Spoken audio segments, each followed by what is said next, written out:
आणि म्हणून बंधू भगिनींनो, आज आपण पाहतोय की ज्या प्रकारचं कार्य चाललंय, कृत्रिम बुद्धिमत्ता असेल, मशीन लर्निंग असेल, क्वांटम टेक्निक असेल, हायपरसोनिक अशा प्रकारचे पॉवर असतील, डायरेक्ट एनर्जी वेपन्स असतील, क्वांटम सिक्युअर कम्युनिकेशन असेल, ज्या सगळ्या गोष्टी पूर्वी केवळ प्रगत देशांकडे आपण ऐकायचो, आता त्या सगळ्या गोष्टी भारतामध्ये तयार होत आहेत. भारत त्या ठिकाणी तयार करतो.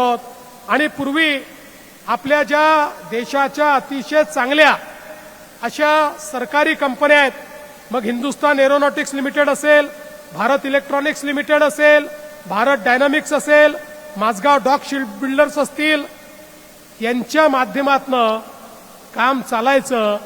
पण जेव्हापासनं हे क्षेत्र टेक्नॉलॉजी वाईज प्रायव्हेट क्षेत्राला देखील आपल्या सरकारनं ओपन केलं, आज निबेन सारखे जे तरुण आहेत यांनी दाखवून दिलं की भारत काय करू शकतो आणि भारताची कॅपेबिलिटी काय आहे. आणि आता तर मला या ठिकाणी सांगताना आनंद होतो की आपलं अहिल्यानगर हे एक प्रकारे डिफेन्स मॅन्युफॅक्चरिंगचं हबच झालेलं आहे. मी माननीय राजनाथ सिंगजींचे याकरता आभार मानेन की माननीय राजनाथ सिंगजींना आम्ही विनंती केली होती, आम्हाला 4 डिफेन्स कॉरिडॉर तयार करायचे आहेत, नाशिक, पुणे, नागपूर आणि अहिल्यानगर.